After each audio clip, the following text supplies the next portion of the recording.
grace is yours, friends. For the Lord God is with you. Amen.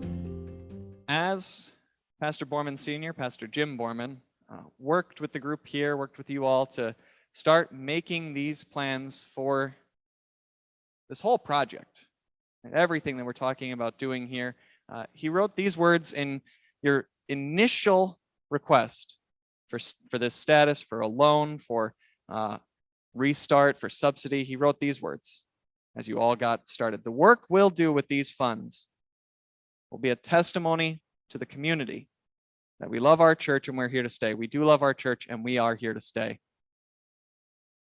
I love those words. Those are his words and those are your words too. I love that that is what you want to do with this project. That's what this project is. That's what this whole endeavor on which we're engaging is. It's not about us. It's testimony.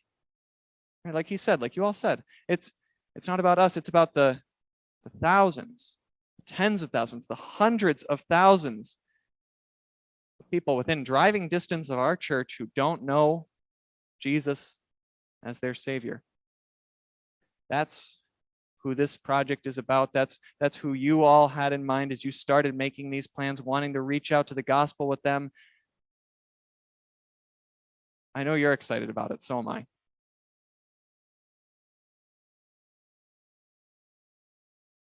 This isn't the first time that God's people have made plans for a restart, a rebuild, a renewal. When we looked at the Songs of Ascent back in the fall, doing that Bible study, one of you all, I think it might have been Pat, pointed out that the project that we have before us is similar to the project that the Israelites had before them. As they came back from Babylon, as they looked to Jerusalem, as they looked to rebuild. And it's true. Again, God's people have rebuilt, have restarted in the past before. Let's see what that looked like. We find here in this reading from 2 Chronicles how that restart project got underway. It was all God's doing. It happened to fulfill the word of the Lord, our verses say. It was the Lord who moved Cyrus' heart. Cyrus himself testified in his words in this official royal proclamation that God was the one who had given him his position. He testified that God was the one instructing him to carry out this project. None of the credit belonged to any human being, not to Cyrus, not to the Jewish exiles who would return to do this work. All of the credit for their restart would belong to God. The credit for this restart is and will be God's as well. It doesn't belong to Pastor Borman Sr. It doesn't belong to the Wisconsin Synod's Board for Home Missions. It doesn't belong to you all, to the excited and energized and committed core group. It does not belong to me, to the new home missionary who you all keep kind of calling the Energizer Bunny. None of us get the credit for what we're seeking to do with this endeavor. Now, the credit belongs to God, to the God who moved Cyrus's heart, God who moved all our hearts by the gospel of Jesus Christ, his Son, our Savior. Do we get any credit for any part of it? Well, let's look at the Israelites again. They certainly got some credit. They had earned the credit for being sent into exile. They had sinned against their God. They had abandoned the worship of the true God for false gods. Their lives were far from being the lives of neighbor-focused love and God-glorifying worship to which they were called. In every way, they lived the same immoral pagan lives as their neighbors. And so God wept before the exile over his people through the prophets, saying things like, "They worship me with their lips, but their hearts are far from me."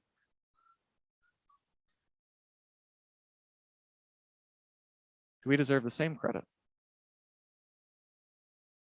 Should we look at ourselves and see the same cause for our own exile, our own need to rebuild? In our worship, had we exchanged the God of grace for the God of tradition and custom? Had our lives been less focused on love for God and neighbor than on love for self? Did we look any different from our neighbors? Were we just as politically tribal these last few years, as New York standoffish as everybody else driving past on Deer Park Ave? Did we look any different from our neighbors? Why did we have to go into exile? Why did we have to get to this point where we need to rebuild? And I know that I'm not just asking these questions the first time anybody's asked this question at this church this Sunday morning, because you all have asked me these questions. I have sat with not all of you, but some of you, and had you ask me these questions. Pastor, why are we here? Why are we at this point? Point of needing to do something, to restart this point where things aren't working. We need to fix things, right? And in those conversations, as I sat with people and I've heard those questions asked, I hear what Pastor Jim Borman expressed in those words. I hear that you love this church. You really do. I hear that you're here to stay. And so even as we're making these forward plans, these plans about restarting and moving ahead, it's still hard to not look at the past and ask ourselves, how did we get here? What went wrong? I have two things to say to that. And it's what I've said when you all have asked me these questions. One, I don't know.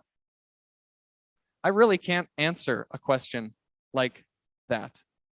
I really cannot. I just got here in July. I don't know. And unlike the people of Israel, whose history is cataloged in unsparing detail, the grace of God doesn't have a book of Chronicles, a book of Kings telling your history. I don't know. I can't tell you why. I can't answer that question that I've been asked. But the second thing I have to say to it is it does not matter. It does not matter. When we look at the exile, the return from exile, the return to Jerusalem, the rebuilding project, we don't focus on the fault of the Israelites, on their guilt. Sure, do we learn something from their sin? Are we warned as we read of what they did? Yes, certainly. But what we focus on in the exile, in the return from exile, in the rebuilding of Jerusalem is not Israel's role, but God's grace. God's people deserved more than exile for their sin, friends. The covenant people, the chosen people, rejected God, their Savior, their friend, lived pagan, immoral lives, refused to testify to the love of their God. They deserved more than exile. They deserved annihilation, and God in his grace held his hand, took them into exile, gave them 70 years to weep, to look at their hearts, to examine themselves, to consider what it would really mean to be God's people once again. All of that was grace, undeserved love, the gift-giving love of God that led him to give them the gift of time, the gift of second, third, fourth chances. And as if that wasn't enough, when the time came, he gave them the gift of support in their rebuilding, outside money. When Cyrus sent the exiles back, he sent them back with money, with gold, with silver, with all manner of precious articles. And again, that's to God's credit. God opened the treasuries of the Persian Empire so his people could rebuild Jerusalem. Again, that question, why did we get to this point? Friends, it doesn't matter. It shouldn't matter to us because it does not seem to matter to our God. He has opened treasuries to us as well to engage in this project. No, maybe not the treasuries of the great and mighty Persian Empire, but I guess for our sakes, the treasuries of the Wisconsin Synod's mission board are just going to have to do just as well. Just this week, as I sat here and wrote this sermon, I got the news. Our subsidy agreement for next year was approved. We have $100,000 over these next 12 months to get out with this good news of God's grace. Friends, see what God wants to do for us, is doing for us. All of it to his credit. Undeserved love, gift-giving love, grace upon grace. We don't get that credit, right? We don't get the credit. The councilman and I don't get that credit for writing such a compelling funding proposal. The Board for Home Missions doesn't get that credit for being so wise and seeing the potential here. To God alone, in all of this, the praise, the honor, the glory, the credit, in every part of this endeavor. So now this summer, we have the privilege of getting to work. Work which you've all been planning as you started, again, this process of seeking mission status, of calling a pastor. Nearly 5 years, something like that. You've been working toward this work getting underway, this work of rebuilding, of reaching out, of sharing Jesus with our community, work which we've already started to do, right? As we've gotten things like Apple Fest going, inviting our community onto our campus, starting conversations, building relationships with them. I want to share with you all something else that Pastor Jim Borman wrote in one of our funding proposals as we talked about how we're going to do outreach, talk to people, share Jesus with them. He said this: Long Island is on the leading edge of post-Christian culture. Grace of God's future will rely in large degree on God blessing us as we chase after people wherever we can meet them and evangelize them without apology. The church won't grow just because we're here. He's right. If we think this is going to be easy, we're being silly. If we think that this project is just kind of plug and play, where the missing piece was that full-time pastor, and now that that's here, we're just going to hold the doors open every Sunday morning and watch him stream on in, we're not being realistic. Because friends, those aren't just warm bodies out there. We're just waiting for a pastor to be standing up here so that they could stream on in and get their butts in our pews. Those are people. We love them. And here's something I want us to understand as we talk about what it's going to look like to get into this Restart project. We are not doing this so that our church grows. Understand what I mean there clearly. We're not doing this so that our church grows. We're doing this because we love those people. We want to share our Savior Jesus with them. We asked for this money. We're renovating this facility. We're going forward with these plans because we love people who don't know what it means that Jesus died for them. Now let's be clear about that, right? This is what Pastor Borman means when he says that Long Island is on the leading edge of post-Christian culture. This is what it means, that we're in this post-Christian place. Those people know what the gospel is. They know what it is we believe. If we had asked them a couple of weeks ago, what are we going to be celebrating here at church on Easter? They would have said something about Jesus and a resurrection back from the dead. They know it. They just don't care.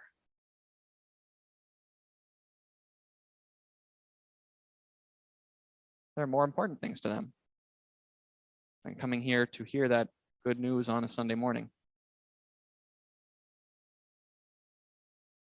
Maybe it's sleeping in. New Yorkers work hard all week long. They like their weekends, right? Maybe it's brunch. Maybe it's going for a hike. Who knows? Whatever it is, they know this message. It just doesn't seem to make a difference.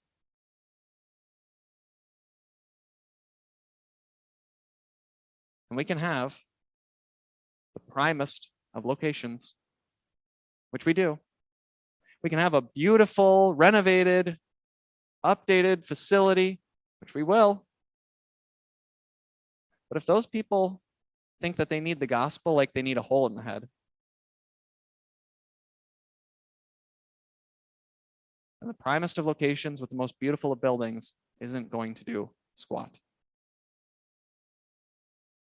So what will? Paul gives us something to work with. The Apostle Paul gives us something in our New Testament reading here. He gives us a ministry approach that could not be more appropriate for this post-Christian, lonely, disconnected, untethered age. He just says, love people. Verse 5, be wise in the way you act toward outsiders. Make the most of every opportunity. Let your conversation be always full of grace. Next week is our first Bible study during this relaunch phase. We're going to gather to have a little bit of a devotional service, confession, absolution, hear from the Bible, gather together, sing a song, and then we'll study. And we're going to look at these verses in detail in that first study next week. So I won't go too far in, but let me just make one point from these verses today. Paul specifically says here, this is how the Christian should interact with outsiders to win an audience for the gospel. Love them. Fill your conversation with grace. What does that mean? That means let your conversation be a gift to that person. That's what grace means. It's a gift word. The grace of God.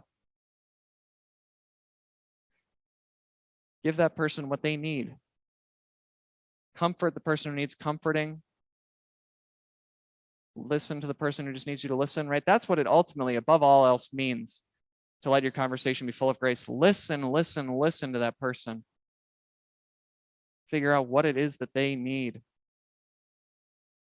Give someone the gift of your attention. Right? Don't make the interaction about yourself. Beat back that sinful nature that always craves to put me, my stories, my lives, my triumphs, my tragedies into every interaction. And let that person, whoever it is, be the most important person in the world while you're talking to them. Because to you, they really are. Because you love them. Now that approach is small, right? One-on-one. Individual. It's a small approach, and we're a small group, and it's an approach that takes time. Does that worry us? As we look at moving ahead in this restart, is a small approach from a small group that's going to take time? Will that ever get us to the point where we're sustainable, Pastor? Will that ever get us to the point that this is all going to work? Well, again, one, we're not doing this so that our church grows.